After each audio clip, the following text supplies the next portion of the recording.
So I'm extra prepared this evening with my 5 days notice.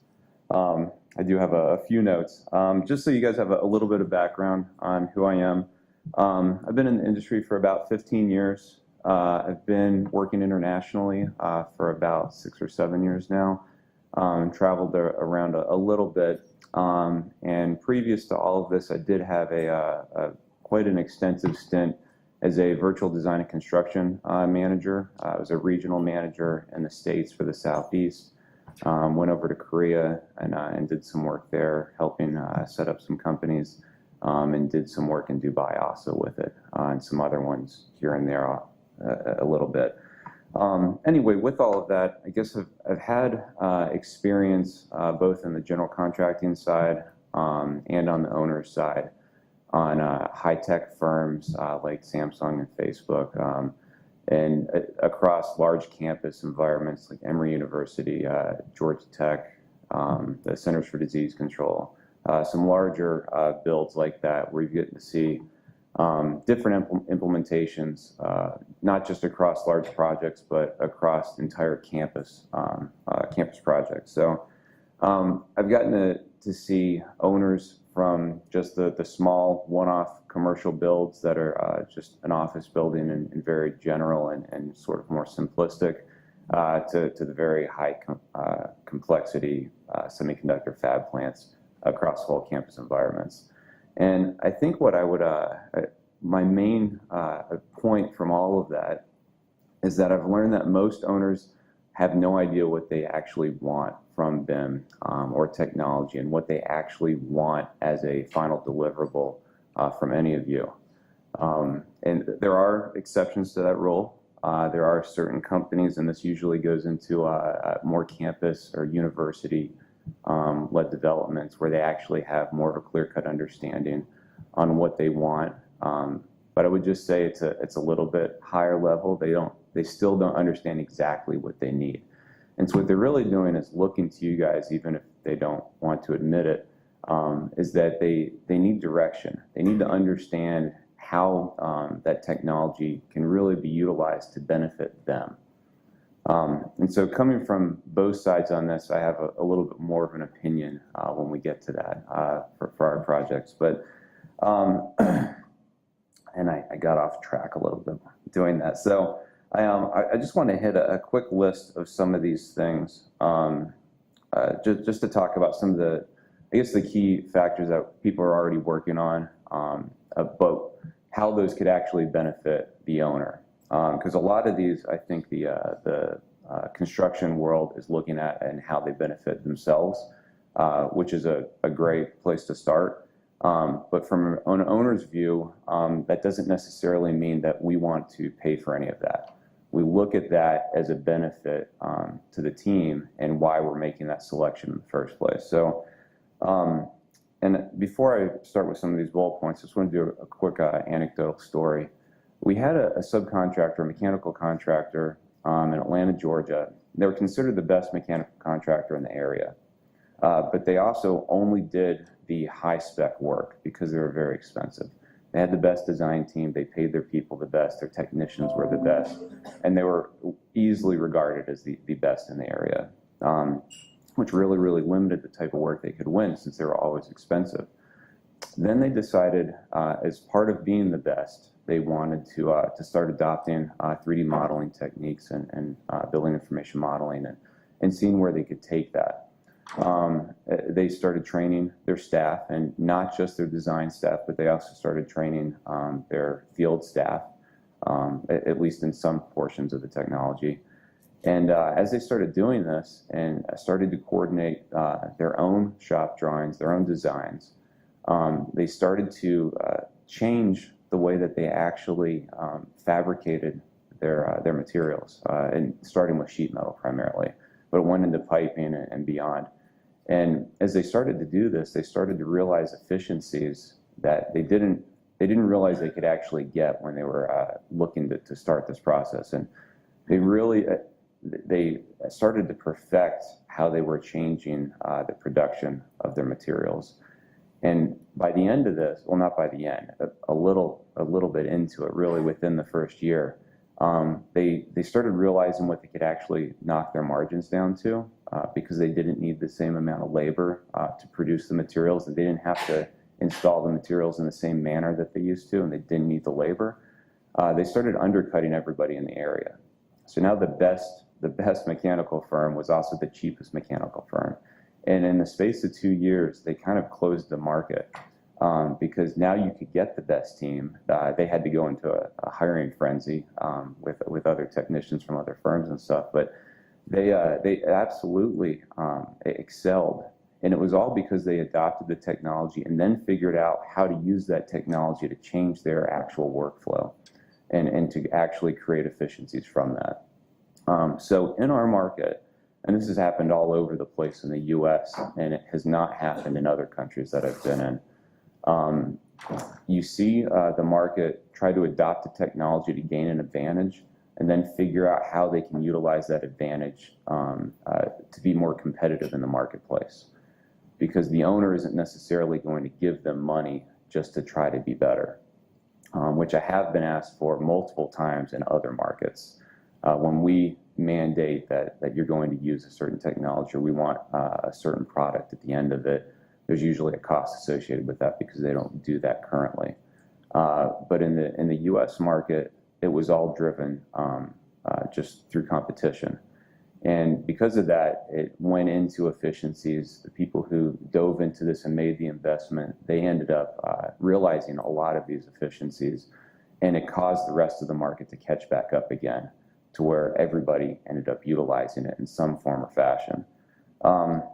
So anyway, you can take that with a grain of salt if you want to.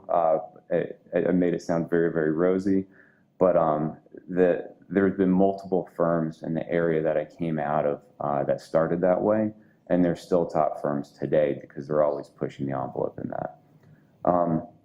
So I'll just run through some of the quick points on here. With 3D coordination, this is really where it started and for construction. With that, when you guys do your coordination, that's really a benefit on the project for yourselves to be able to install quickly and install first time. And not have to rework lots of mistakes. But something that I still see a pretty severe lack in is serviceability modeling. I don't see the model actually being looked at and how the owner is going to be able to go through and service the building afterwards. It gets missed a lot, and it's not something that either I guess the general contractor or the subcontractors end up paying attention to a lot because it's not something that benefits them directly, and it's not something that I guess is marketed or sold to the employer or to the owner. So then you don't look like you're actually helping them if you're not selling it to them, and it doesn't look beneficial. So I greatly encourage you guys to look at that a little bit differently. Set up meetings, walkthroughs, things like that, and show the owner how you address the serviceability and how you're keeping their best interest in mind. And asking for their feedback. A lot of owners aren't going to have facilities management teams that are actually going to be able to come in and give you a lot of feedback on that. But inside of yourselves, you've got your technicians. A lot of you have service teams that are a separate portion of your firm. You can bring those guys in, and you can actually utilize them to show that off to the owner as well. And this is how you would be servicing the building. This is why you made these decisions. And now you really look like a prime contractor that they want to use again because you're keeping their best interest in mind. Anyway, I wanted to bring that up, even though that seems to be low-hanging fruit, something that we should already be doing, but it's something that I still see missing across the board. 4D sequencing. So when you guys link the model and make the pretty video, this gets used in marketing and to win jobs constantly. And there are a lot of owners that really lash onto this, and they really like seeing that video. I don't see it used a lot afterwards. I don't see that maintained throughout the project. And I don't see a lot of benefit, well, on the owner's side, I see very little benefit from this actually.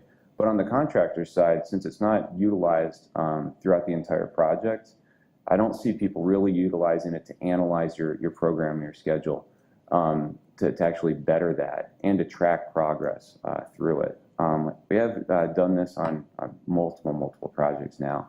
And almost inevitably on every project, we've found at least a few weeks where we found mistakes in the logic in a program, and we're able to take a couple of weeks out of that critical path schedule. So it's not something that owners want to pay for. It is something that's used in marketing a lot, and we get to see the pretty video and everything. But I wanted to, I guess, be real and what we would expect to pay for on things and what things we just think are extras or are benefits to the contracting side and not necessarily to our side. So 5D costs. I'm curious how many people actually link any of their quantity survey and costing data systems into the model. Does anybody really do that much at this point? I would expect more of it on the subcontractor level actually than the general contractor, but is anybody doing that on a regular basis? So this is something that I think is extremely beneficial. I expected to maybe see one or two hands, not very many, but I also think that it's something that is going to be absolutely required, either by the owner's employer's requirements or by the specifications, however they want to get that out in the future. But in the next 5 to 10 years, I don't see why they would not be requiring that on every project. It's a huge benefit to yourselves, and it's a huge benefit in how you can market yourselves back to the owner, in that you can make a lot of design changes. We can look at different iterations and get a rough order of magnitude for any of that cost quickly. And that's all great, but we've got, depending on how contracts go in the future and how we actually build them, I have been on projects where everything, nearly everything, is modeled, and it's literally a rate project. And these are in the higher technology, extremely fast-paced programs, projects. And you'll go through and you essentially bill by what's installed. You don't know what's installed necessarily until it's designed, and it's designed maybe a few weeks beforehand sometimes. So anyway, with that, that's come into play and been extremely useful, and I would see that as a pretty big demand in the future. The last one out of that is 60, obviously, and facilities management. I assume that people have done some type of electronic handover, electronic documents tagged to the model, something like that as a handover to the owner. Has anybody seen the owner actually utilize that with their facilities management team afterwards in a handover? So we've done this multiple times in the past. Had extremely few owners actually utilize any of this when they receive it. So we've done it as sort of a marketing tool when I worked for GCs, and they appreciated it. But what we didn't do is assess the amount of I guess learning and prowess that their facilities operations group really had. And they didn't have the ability and aptitude to really accept this technology that we're handing over to them, and so it never got utilized. The tablet sits in the corner, or the computer sits in the corner, and they're still pulling out. They're not even going on the electronic, linked PDF file or anything. They're just pulling out the paper documents, and they're still utilizing that. There is some software that's coming out, and it's very limited still, and I don't know why it's taking so long to hit the market, but there's software that's coming out that will link the model and all of your documents directly into the building management system software, right, the BMS, and then the CMMS software. And when I really see that as the future of this. We need to effect a change that's actually going to change how the facilities management team will operate the building and force them to use that change. And I've seen this on extremely few jobs. I can name 2. And it's the only way that they really got into a real effect was because they were using a software like this. And it forced them to literally, the computers dictating that this is where there's a failure. You've got a notification of we need a filter change over here, so it's popping up and showing you the model as your interface. It's linking to your document automatically, so it pops up. And it's all about the user interface at that point, and it's all provided immediately. This This is not something that's going to come quickly to the market. I was actually part of a team where we had exclusivity rights to sell this for a full year with one developer, and that was 4 years ago. And I've still only seen it installed on 2 jobs. So it's not coming to the market quickly. I think that it is something that if you're working on any campus-wide environment, it's something that is going to be mandated in the future. It's just going to take a little bit of time to get there. I think that you guys have a fantastic opportunity to be able to sell that and push it and educate the owners on how to use that. And it's absolutely a cost that the owner needs to pay for. It's got no benefit to the contractor whatsoever. It is for the use afterwards. But I think you guys can educate them and sell them on that. And it would be the single biggest improvement to the life cycle of that building, in my opinion. A couple other things real quick. I mean, you've got a lot of design improvement, LEED, BREEAM, different energy modeling that really isn't utilized to its fullest in any way yet. I'd like to see more of that in general. There's other software that's coming out also. Like there's a software called Flux that'll go through and it'll analyze plots of land in any given city with all the rules and regulations and give you the shape of the building essentially that you're allowed to put in a space. There's a lot of new technology like that that's coming out that I think if the general contractors and the design firms were really lashing onto, you would be able to go out and educate your owners, and you would immediately be entrenching yourself into that project. And so I think that's a great opportunity for you to be more educated and then educate ourselves. Anyway, I guess all of those really come into if you've got these different technologies, and one of the problems that I see with it across the board when it comes in is we're very, and this goes to a little bit to what Michael was saying, we do things the same way. And when you're looking at that 20-year and longer graph or flatlined and slightly declining at the end on that one, we just do things the way we've done them. And it's what I heard right when I started in the industry. You get a superintendent that's 50, 60 years old. He's on the job because he knows what to do. He knows how to pour concrete and set steel, and this is the way we do it. And it's because we've always done it this way, and we're going to continue to do it this way because I know it'll work. And the teams that are willing to look beyond that and look for new ways to do things are the ones that are really excelling in this right now. And to go beyond that, it's the teams that don't look at the technology and see how they can use that technology in their current process. They look at the technology and then they start from the beginning and decide how they should do the process. And trying to get this new tool to fit into what you currently do is really the wrong way to look at any of it, in my opinion. And trying to figure out an entirely new process for what that tool allows you to do can really lead to some great successes. That's a very general statement. I'm trying to be very encouraging with that. It's how we like to look at things within Facebook across the board. And it's what I've done on a lot of projects in the past. So anyway, I guess just in closing on that, don't be afraid to take the investment and invest in your team. And I guess I would like to highlight with that, don't be afraid to invest in your current team.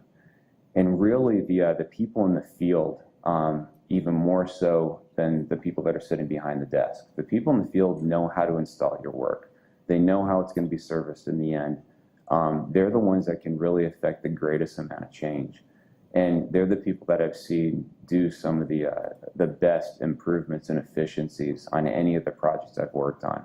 If you can get them they don't have to necessarily be trained in the technology fully, but for them to have a complete understanding of what it's capable of doing and how to work with the rest of your design team and beyond, and creating that environment where you can really foster some innovation and allowing them to come up with new ideas and completely new processes and supporting them in doing something like that, and not saying we have to do it this way because I know it works and I want to be safe. That's really the the main message I have for that. So adopting the new technology and really utilizing it for new ways for workflow. But I don't know if I talked about the future very much in that. But anyway, that's my 2 cents, and I'll be around for questions. Okay.